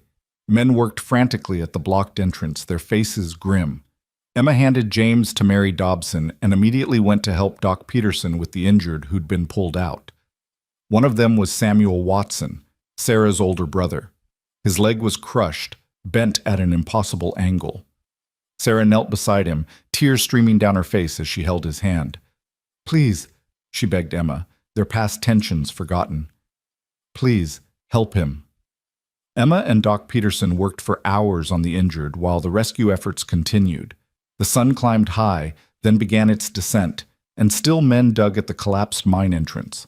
Caleb was among them, his shirt soaked with sweat, his hands bloody from moving rocks. Then, just as hope was fading, they broke through. The remaining trapped miners were pulled out one by one. 5 survived. 2 didn't. Among the dead was Robert Henley, leaving behind a pregnant wife and 3 young children. The funeral 2 days later drew the entire valley. Emma stood with Caleb, James in her arms, watching as Margaret Henley tried to be strong for her children. After the service, Emma approached her. "Mrs. Henley, I know we don't know each other well, but if you need anything at all, please don't hesitate to ask." Margaret's composure cracked. "I don't know what we'll do." Robert handled everything. "I don't even know how much money we have or how to run the homestead, and with the baby coming." Without hesitation, Emma said, "Come stay with us. We have room, and you shouldn't be alone right now." Caleb, overhearing, immediately agreed. Robert was a good man. It's the least we can do. Margaret Henley and her children moved in 3 days later. The house that had once seemed spacious suddenly felt full to bursting with 3 additional children ranging from 4 to 10 years old, but Emma wouldn't have had it any other way. She remembered too well the feeling of being alone and desperate. The arrangement, meant to be temporary, evolved into something more permanent as weeks turned into months. Margaret proved to be a tremendous help around the house, and her children, after initial shyness, became like siblings to James. 10-year-old Ruth was especially helpful, often watching the baby while Emma and Margaret worked. "You've given us a home," Margaret said one evening as they prepared dinner together. "I can never repay that." "Family doesn't keep ledgers," Emma replied, realizing as she said it that it was true. This makeshift, assembled family felt as real as any blood relation. That summer brought other changes too. The railroad announced plans to extend a spur line to Miller's Creek, which would mean easier transport for cattle and crops, but also an influx of new people. The town began to grow, with new businesses opening and land prices rising. "We should buy the Henderson property," Caleb said one evening, studying a map spread on the kitchen table. "It's going up for auction next month." Emma looked at him in surprise. "Can we afford it?" "With what the cattle brought this year and the money from my father's estate that Anne sent, yes. It would double our land, give us access to better grazing and water rights." The irony wasn't lost on Emma. They would own the very land where she'd been abandoned, but there was poetic justice in it too, turning Henderson's loss into their gain. The auction was held on a blazing hot day in August. Several buyers from back east had come, drawn by the railroad news, but when Caleb made his bid, the local ranchers backed him, refusing to bid against one of their own. He got the property for a fair price, and as the auctioneer's hammer fell, Emma felt a chapter closing and a new one beginning. They rode out to inspect their new property the next day, bringing James and the Henley children along. The Henderson house stood empty, already showing signs of neglect, but structurally sound. "We could fix it up," Caleb mused. "Rent it out, maybe to one of the new families coming in. Or," Emma said slowly, an idea forming, "we could do something else with it." She explained her vision, a school, a proper one, not just the church doubling as a classroom. With the town growing, they needed better education for the children. The house could be converted, with living quarters for a teacher upstairs and classrooms below. Caleb studied her with admiration. "You want to build a school on the spot where Henderson abandoned you." "I want to build something good where something bad happened," Emma corrected. "Transform it into something that serves the community." The idea took hold quickly. The town council, such as it was, embraced the plan. Donations poured in, lumber from the sawmill, labor from neighbors, books from a philanthropist in Denver who'd heard about their project. Even Sarah Watson, now married to a banker from the territorial capital, sent money for supplies. Catherine Parker, who'd been assisting at the church school, was the obvious choice for teacher. She and her husband, Deputy Marcus Wells, moved into the renovated upper floor, while the lower level became 2 bright classrooms. The school opened in September with 23 students, including the Henley children. Emma stood with Caleb at the opening ceremony, watching as Reverend Mills blessed the building and Catherine rang the bell for the first time. "From an abandoned bride to a school benefactor," Mary Dobson said, coming up beside them. "That's quite a journey, Emma Rowan." "Every journey has to start somewhere," Emma replied, "even the difficult ones." That autumn, as the leaves turned and the harvest came in, Emma discovered she was pregnant again. This time, she recognized the signs immediately. Caleb's joy was tempered with worry. Her first pregnancy had been relatively easy, but they both knew each birth carried risks. "We'll be fine," Emma assured him, though she had her own fears. "Women have been doing this since the beginning of time." "Not my woman," Caleb said, which made her laugh despite her queasy stomach. Margaret Henley, now delivered of her own baby, a daughter she named Hope, proved invaluable during Emma's pregnancy. The 2 women had become like sisters, sharing the work and the worries of managing their expanded household. Winter came early and harsh that year. By December, snow had blocked many of the roads. isolating ranches from each other and from town. It was during one of these storms that Emma went into labor, a month earlier than expected. There was no way to get Dr. Peterson through the snow. Caleb was near panic, but Margaret took charge with calm efficiency. "I've delivered 3 of my own children when the doctor couldn't make it in time," she said. "We can do this." The labor was long and difficult. Emma could hear Caleb pacing in the other room, sometimes talking to James, sometimes praying, something she'd rarely heard him do. The Henley children huddled together, the older ones keeping the younger ones calm. Finally, as dawn broke over the snow-covered mountains, Emma's daughter was born. She was small but perfect, with a fierce cry that announced her determination to be heard. "She's a fighter," Margaret said, placing the baby in Emma's arms. "Like her mother." Caleb, allowed in at last, looked at his daughter with the same awe he'd shown with James. "What should we name her?" "Grace," Emma said without hesitation, "for the grace that brought us together and the grace that's seen us through." Grace Rowan proved to be as spirited as her birth suggested. By spring, when she was sitting up and babbling constantly, it was clear she'd inherited her mother's determination and her father's stubborn streak. "Lord help us when she's older," Caleb said one day, watching Grace systematically empty a basket of clean laundry while James tried to stop her. "She's going to be a handful." "She's going to be magnificent," Emma corrected. The railroad spur was completed that spring, and with it came an influx of new settlers. The town expanded rapidly. A hotel, a newspaper, a proper doctor's office, even a small bank.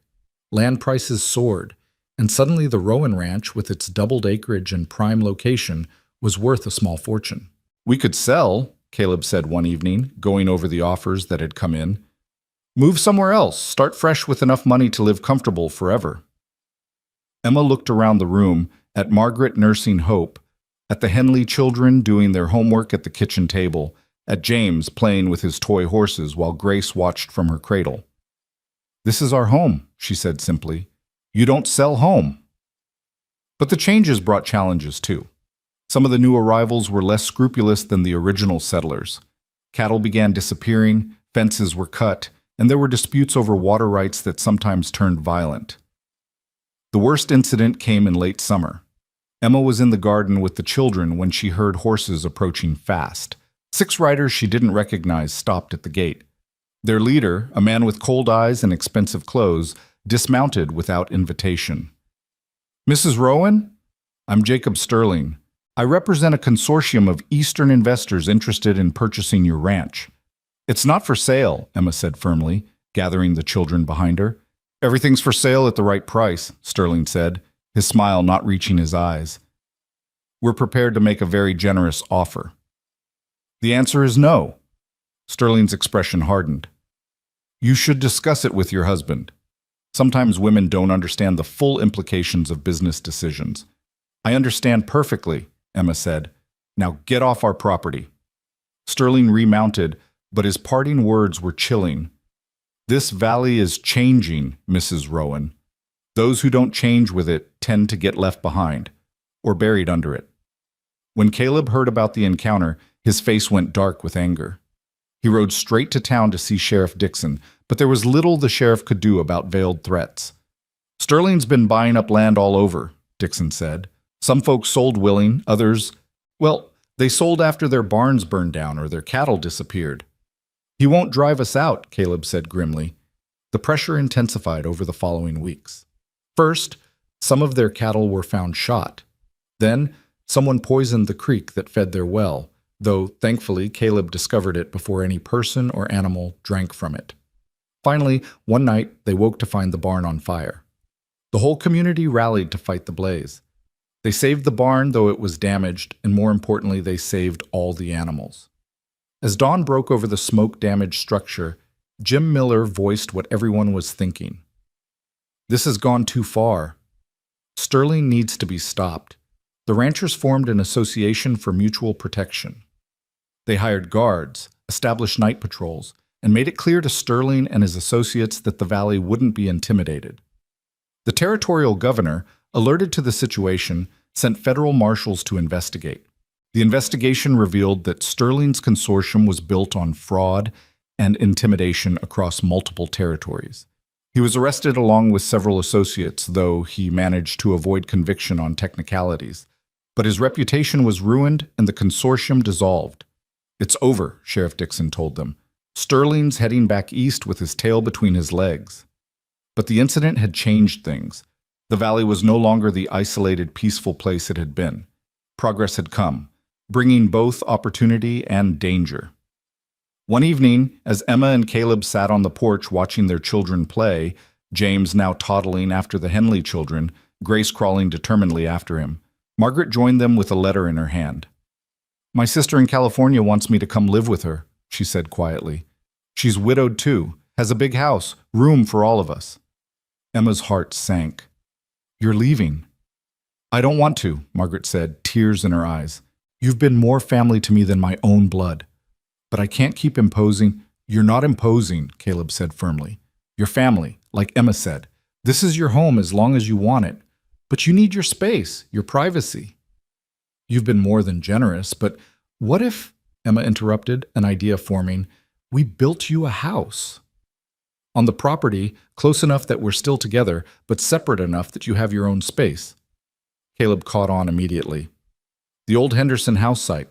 We cleared it for the school, but there's plenty of room to build another house nearby. You could have your own place, but still be part of the ranch." Margaret looked between them, hope and disbelief warring on her face. "You'd do that?" "Family takes care of family," Emma said simply. The house was built that fall, a modest but comfortable home just a quarter-mile from the main ranch house. Close enough that the children could run between the houses, far enough that both families had privacy. It was perfect. As winter approached again, Emma stood in her kitchen, now expanded to accommodate their growing household's needs, preparing for their third Thanksgiving together. The table would be full.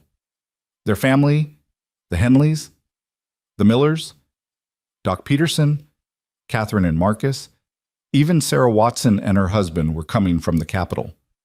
"Remember that first night?" Caleb asked, coming up behind her. "You standing at Henderson's gate, nowhere to go?" "I remember," Emma said, leaning back against him. "You offered me one night's shelter."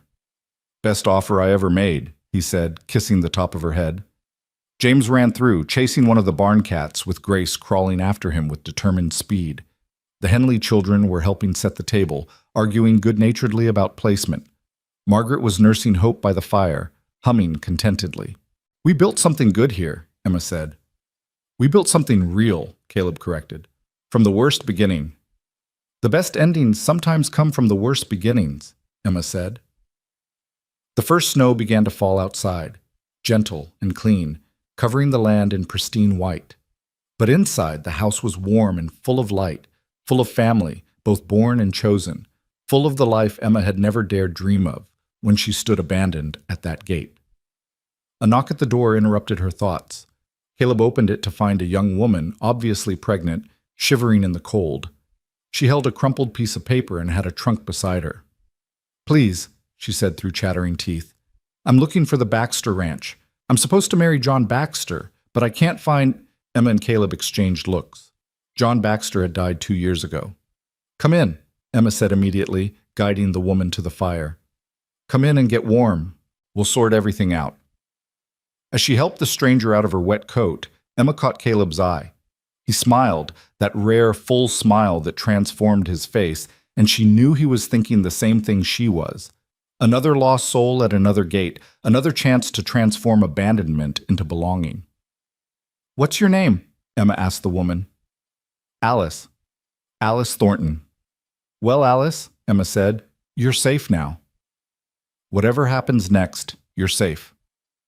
Margaret brought tea, the children gathered around curiously, and Caleb quietly moved Alice's trunk inside. Another stranger to fold into their ever-expanding definition of family. Another story beginning where another had tried to end. Outside, the snow continued to fall, but inside the fire burned bright and warm. The house that had once sheltered a single lonely man now overflowed with life, with purpose, with love. It wasn't the life Emma had planned when she'd answered that advertisement. Wasn't the future she'd imagined on that westbound train. It was something better, something built from choice and chance, from courage and compassion, from the simple act of refusing to leave someone standing alone at a gate. "Thank you," Alice whispered, clutching her teacup. "Thank you for taking me in." "That's what we do here," Emma said simply. "We take care of each other."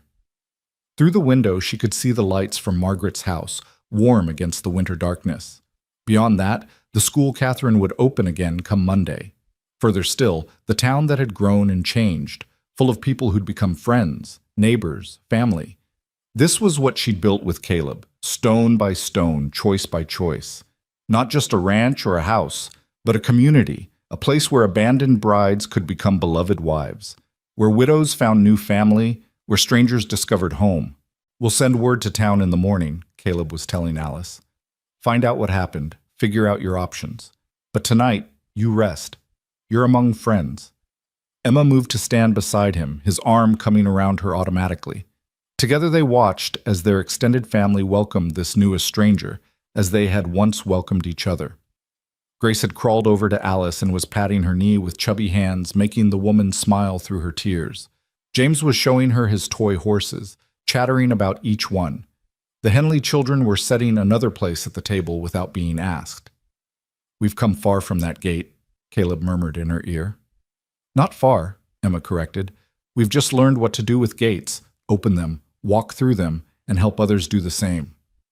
The smell of bread baking filled the house, mixing with the pine scent from the fire and the lavender sachets Emma had placed throughout the rooms.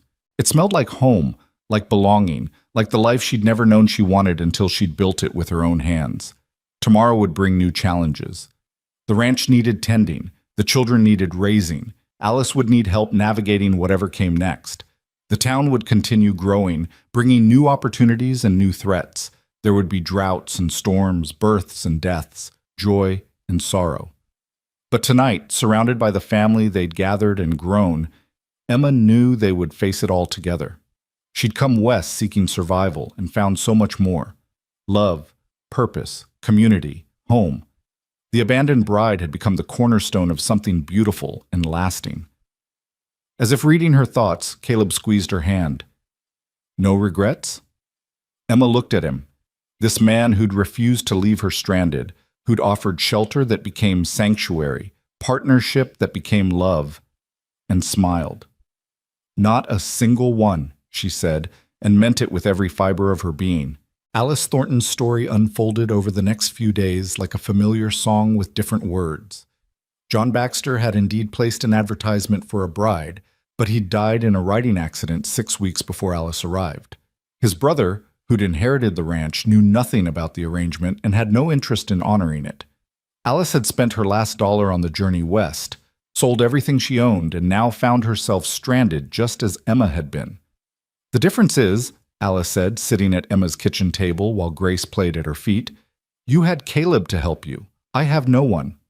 "You have us," Emma said firmly, "and that's not nothing." Caleb had ridden to the Baxter Ranch to verify Alice's story and returned with troubling news. Not only was John dead, but his brother Samuel was selling the ranch to Sterling's former associates, who were regrouping under a different name. "They're circling like vultures," Caleb said that evening as they discussed the situation, "buying up every piece of land they can get." "What about Alice?" Margaret asked, having joined them for dinner as she did most nights. "She can't go back east, and she has a baby coming." Emma had been thinking about this. Catherine mentioned needing help at the school. With enrollment growing, she's overwhelmed. Alice was a teacher before. She mentioned it on the train. She could assist Catherine and live in the small room behind the school until she figures out something more permanent. "That's a temporary solution," Caleb pointed out. "All solutions start as temporary," Emma replied. Ours did. They presented the idea to Alice the next morning. The relief on her face was painful to see. "You do that for me? But you don't even know me." "We know enough," Emma said. "We know you're brave enough to travel across the country for a new life. We know you're facing hardship with dignity. That's enough to start with." Alice moved into the school's back room that week, and Catherine welcomed the help enthusiastically. The arrangement worked well. Alice was educated and patient with children, and her presence meant Catherine could divide the students by age and rather than teaching them all together. As autumn progressed toward winter, The ranch thrived despite the attempts at intimidation. The cattle brought good prices at market. The expanded acreage meant more grazing land, and the harvest had been bountiful. But Emma noticed Caleb growing restless, spending long hours staring at maps and territorial surveys. "What's troubling you?" she asked one evening after the children were asleep. "The valley's changing," he said. "Not just the town growing, but the whole character of it. These investment companies coming in, buying up land to parcel out to settlers who don't know the first thing about ranching. They're going to destroy what we've built here. So we fight them. How? They have money, lawyers, political connections." Emma thought about this. "They have those things, yes. But we have something else. Community. The original settlers, the people who built this valley. We need to organize properly, not just for protection, but for political power." The idea took shape over the following weeks. Emma and Caleb called a meeting of all the established ranchers and farmers. The schoolhouse was packed with people standing along the walls. Sheriff Dixon was there, Reverend Mills, Doc Peterson, all the families who'd carved this valley out of wilderness. "We need to incorporate," Emma said, standing before them all. She'd prepared carefully for this moment. "Form a proper town government with elected officials, laws, taxes for infrastructure. If we're organized, we have a say in what happens here." "Taxes," someone grumbled from the back. "Small ones," Emma continued. "Just enough to pay for what we need, a proper sheriff's department, road maintenance, maybe even a hospital someday. But more importantly, it gives us legal standing. We can pass ordinances about land use, water rights, business practices." Jim Miller stood up. "Emma's right. If we don't organize ourselves, outsiders will organize us. I nominate Caleb for mayor." Caleb immediately protested, but the nomination was seconded and thirded. When the vote was called, it was unanimous. Emma watched her husband's face as he accepted, reluctant but determined. He'd never wanted to be a leader, but he'd become one anyway. The incorporation of Miller's Creek was finalized in November. Caleb threw himself into his new role with the same intensity he brought to ranching, working to establish fair ordinances and protect the interests of the original settlers while still allowing for growth. It was during this time that Emma received an unexpected letter. The return address made her hands tremble. It was from Harold Westbrook's attorney in Philadelphia. "Your father's former partner has died," the letter read. "In reviewing his papers, we discovered documentation proving he owed your father a substantial sum, $50,000, which was never paid due to fraudulent bookkeeping. The court has ruled in favor of your father's estate. As his sole heir, this money is yours." Emma sat down hard, the letter fluttering from her fingers. $50,000. It was a fortune, enough to live comfortably for the rest of their lives without working another day. Caleb found her there an hour later, still staring at the letter. He read it, whistled low, then sat beside her. "This changes things." "Does it?" Emma asked. "We have everything we need. A home, family, purpose. What would money change?" "We could do more," Caleb said thoughtfully. "Not for ourselves, but for the valley. That hospital you mentioned, better equipment for the school, maybe even a library." Emma looked at him with such love it took her breath away. Another man might have seen personal opportunity in this windfall. Caleb saw community benefit. "We'll put it to good use," she agreed, "but carefully, thoughtfully. Money can destroy as easily as build." They kept the windfall quiet, but began implementing improvements. The school got new books and supplies. Doc Peterson got equipment for a proper clinic. They established a fund for families facing hardship, administered quietly through Reverend Mills. Winter came harsh that year, with blizzards that isolated ranches for weeks. It was during one of these storms that Alice went into labor. The snow was too deep to get her to Doc Peterson, so Emma and Margaret delivered the baby in the small room behind the school, with Catherine boiling water and keeping the fire going. The labor was long and difficult, complicated by the baby being turned wrong. Emma remembered her own difficult delivery with grace, how frightened she'd been, and tried to keep Alice calm even as her own fear grew. "You're doing fine," she lied smoothly as Alice screamed through another contraction. "The baby's just taking their time." Margaret caught her eye, worry clear on her face. The baby needed to be turned, a dangerous procedure in the best of circumstances. Emma had read about it, but never done it. "I can try," Margaret whispered. I saw a midwife do it once. Together, with infinite care and Alice crying in pain, they managed to turn the baby. Dawn was breaking through the storm clouds when Alice's son was finally born, small but healthy, wailing with impressive volume. "He's perfect," Emma told Alice, placing the baby in her arms.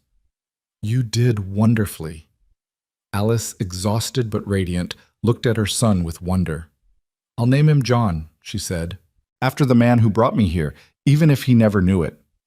Caring for a newborn alone while teaching proved impossible, so Alice moved back to the ranch temporarily. The house was crowded but warm, filled with children's laughter and baby cries.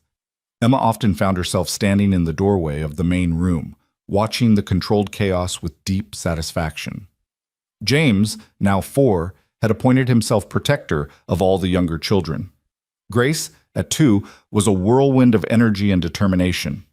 The Henley children helped with chores without being asked. Baby Hope toddled after Grace, and now Baby John added his voice to the mix. "We need a bigger house," Caleb said one evening, surveying the crowded scene. "Or," Emma suggested, "we build Alice her own place too. Close by, like Margaret's." "A community," Caleb mused. "Our own little town within the town." That spring, they did exactly that. A small house for Alice and John rose on the other side of the main ranch house. The 3 homes formed a triangle with shared yard space in the middle where the children could play safely. Gardens were planted, fences built, and suddenly they had created something unique. A family compound where no one was related by blood, but everyone was bound by choice and circumstance. The arrangement drew attention. Other single women, widows, and abandoned families began arriving in Miller's Creek, having heard of the place where such people could find not just shelter, but dignity and purpose. Not all stayed at the ranch. The town itself was growing more welcoming. But Emma and Caleb helped where they could, finding jobs, homes, connections. "You're building something important here," Reverend Mills told Emma one Sunday after church. "A new model for community, for family." "We're just doing what needs doing," Emma replied. But she understood what he meant. They were proving that family didn't require blood, that community could be created through compassion and shared purpose. That summer brought both joy and sorrow. Joy when Sarah Watson arrived for a visit with her twin daughters, her marriage having produced the children she'd always wanted. The reunion was warm, old tensions long forgotten. "You were right to refuse my brother that first day in the store," Sarah told Emma as they watched their children play together. "You had bigger things waiting for you." Sorrow came with news that Tom Henderson had died in prison, killed in a fight with another inmate. Emma felt no satisfaction at the news, only a kind of sad relief that his bitter chapter was finally closed. "He brought it on himself," Caleb said, but Emma heard the regret in his voice. They'd both hoped Henderson might find redemption, might use his time in prison to become a better man. Now that possibility was gone forever. The following months brought rapid change to Miller's Creek. The railroad's full service began, bringing trainloads of new settlers. Some were good people looking for fresh starts. Others were speculators and opportunists. As mayor, Caleb worked tirelessly to maintain balance, to preserve what made the valley special while allowing for necessary growth. One challenge came from an unexpected source. A group of investors wanted to build a large hotel and casino, arguing it would bring prosperity to the town. The community was divided. Some saw economic opportunity, others feared the corruption such establishments often brought. Emma organized the women of the town in opposition. They petitioned, attended council meetings, made their voices heard. The debate grew heated, with accusations flying on both sides. The pivotal moment came at a town meeting where the final vote would be taken. Emma stood to speak, her voice clear and strong. "We came to this valley seeking something," she said. "Some came for land, some for gold, some for freedom. I came as a mail-order bride, abandoned at a gate, with nothing but hope. What I found was community. What we built together was home. A casino might bring money, but at what cost? Our children's innocence, our town's character, our sense of who we are? Money isn't the only measure of prosperity. Sometimes the richest communities are those that know what they won't sell." The vote was close, but the casino was rejected. The investors left, bitter, warning that Miller's Creek would regret passing up such opportunity. But that night, The town celebrated in the square, fiddles playing, children dancing, neighbors embracing. "You did that," Caleb told Emma as they danced, Grace on his feet, James spinning with Alice.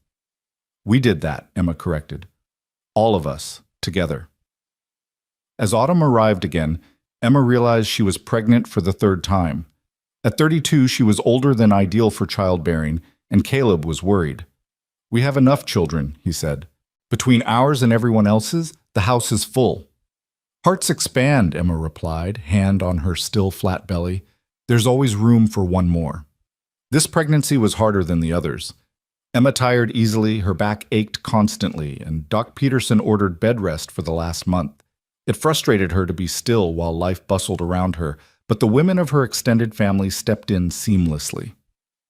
Margaret managed the household, Alice helped with the children, Catherine brought lessons for James, and even Sarah made the journey from the capital to help.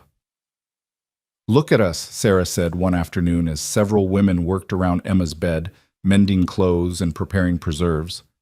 "Who would have thought that day in the store that we'd become this?"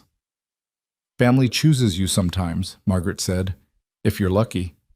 The baby came during the first snowfall of winter, 2 weeks early, but healthy. Another daughter, whom they named Faith. 3 children, Caleb marveled, holding the tiny bundle. "When I lived alone out here, I never imagined." "Life rarely goes as imagined," Emma said, watching him fall in love with another daughter. "It goes better." That winter was remembered as one of the hardest in the valley's history. Blizzard after blizzard isolated ranches, collapsed roofs, killed cattle. The town pulled together as never before. Caleb organized rescue parties for stranded families. Emma, despite having a newborn, coordinated relief efforts from her bed. The school became a shelter for those whose homes were damaged. It was during the worst of the storms that a miracle occurred. A train, trapped by snowslides both ahead and behind, carried something precious, a doctor from Chicago, heading to California, who was also a trained surgeon. Doc Peterson had been overwhelmed with pneumonia cases, and several people needed operations he couldn't perform. Dr. Elizabeth Garrett was her name, and she was everything Miller's Creek had never seen. A female doctor, educated at the Women's Medical College of Pennsylvania, brilliant and bold. She saved 6 lives during those 2 weeks while the train was trapped, including Jim Miller's youngest son, who had developed appendicitis. When the tracks were finally cleared, Dr. Garrett surprised everyone by announcing she'd like to stay. "This town needs a proper hospital," she said, "and I need a place that will let me practice medicine without constantly fighting to prove I'm capable." Emma and Caleb exchanged glances. The money from Philadelphia could make it happen. "We might be able to help with that," Emma said carefully. The hospital, small but modern, was built that spring on land donated by the town, with funding that Emma and Caleb provided anonymously through a group of concerned citizens. Dr. Garrett ran it with Doc Peterson's grateful assistance, and Miller's Creek suddenly had medical facilities that rivaled much larger towns. As Faith grew from infant to crawler, as James started school properly, as Grace revealed herself to have her mother's iron will and her father's way with animals, Emma often found herself marveling at the life they'd built. The ranch had grown to over 2,000 acres. The town had incorporated successfully, with Caleb serving his second term as mayor. The school had expanded to 3 teachers. The hospital served the entire valley, and their unconventional family compound had become a model that others copied. Clusters of homes where widows, single women, and abandoned families could live in mutual support and dignity. One evening in late summer, as they sat on the porch watching the sun set over the mountains, Caleb said, "I've been thinking about stepping down as mayor." Emma looked at him in surprise. "Why?" "Because there are others who can do it now. Younger men with fresh ideas. And because I want to spend more time here, with you, with our children, with this life we've built." "Do you regret taking on so much responsibility?" "No. It needed doing, but now others can carry it forward." He took her hand. "I want to teach James to ride properly. I want to see Grace's first dance at the Harvest Social. I want to be here when Faith takes her first steps. I want to grow old with you on this porch, watching sunsets." Emma squeezed his hand. "That sounds perfect." A commotion in the yard interrupted them. The children, not just theirs but all of them, the whole extended brood, were chasing fireflies, their laughter bright in the gathering dusk. Margaret and Alice sat together on Alice's porch, talking quietly while keeping watchful eyes on the chaos.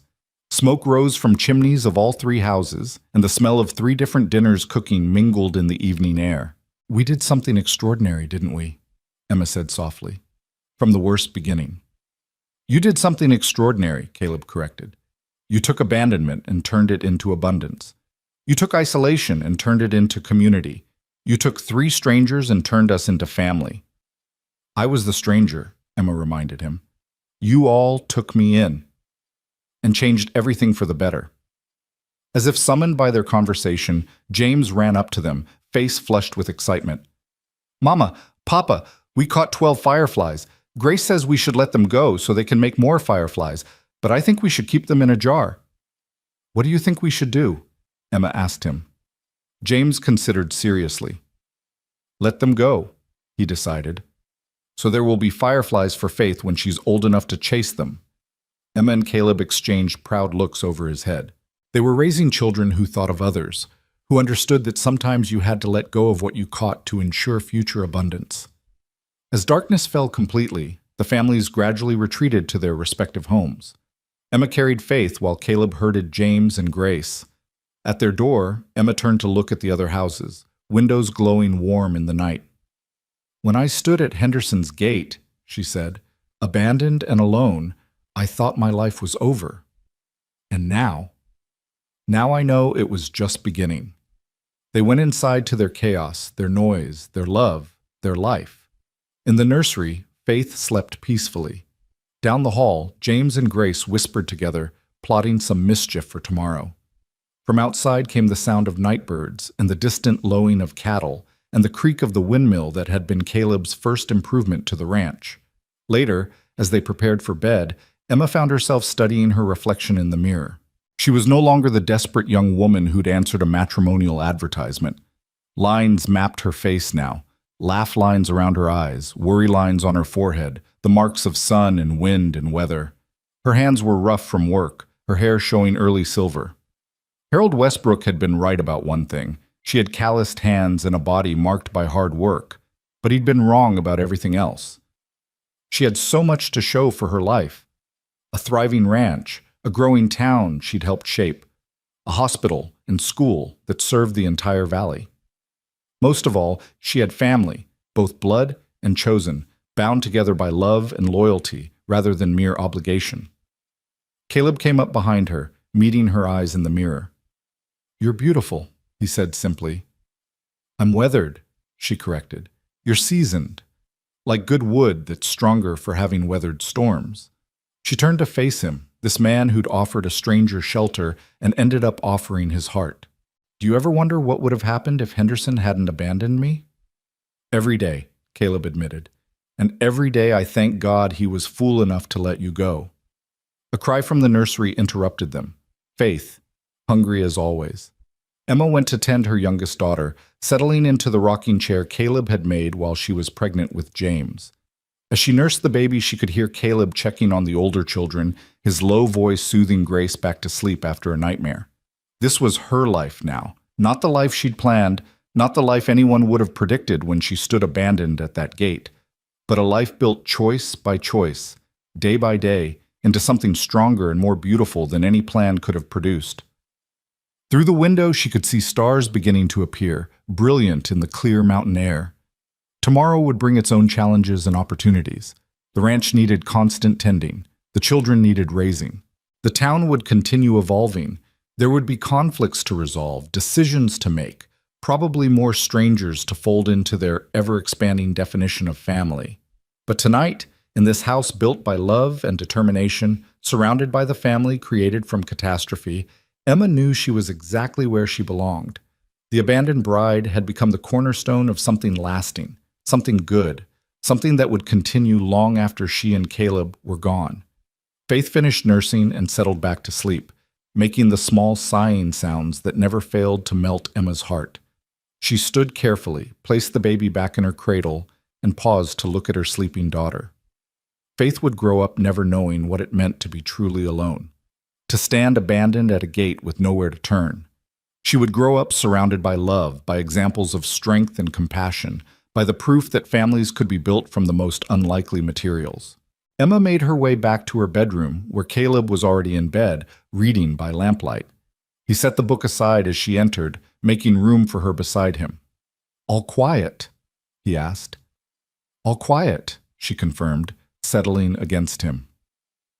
They lay together in comfortable silence, listening to the night sounds, the old house settling, the wind in the cottonwoods, the distant howl of a coyote. These were the sounds of home, of belonging, of a life fully lived. "I love you," Caleb said quietly. "I don't say it enough." "You say it every day," Emma replied. "In the way you look at our children, the way you work this land, the way you've opened our home to others. Words are just one way of saying it. Still, you should hear the words. You deserve to hear them." "Then I love you too, Caleb Rowan, for stopping at that gate, for offering shelter, for becoming my partner, my friend, my love, for building this life with me." He kissed her forehead, a gentle benediction. "For as long as we have." "For as long as we have," she agreed. As sleep began to claim them, Emma thought one last time about that scared, desperate woman at Henderson's gate. If she could tell that woman one thing, it would be this: the worst moments don't define you. It's what you do with them, how you transform them, that matters. From abandonment can come belonging. From desperation can come determination. From the death of one dream can come the birth of something better, truer, more beautiful than anything you dared imagine. The last thing she heard before sleep took her was Caleb's breathing, steady and sure beside her, and the quiet sounds of their home sheltering all those they loved. It was enough. It was more than enough. It was everything.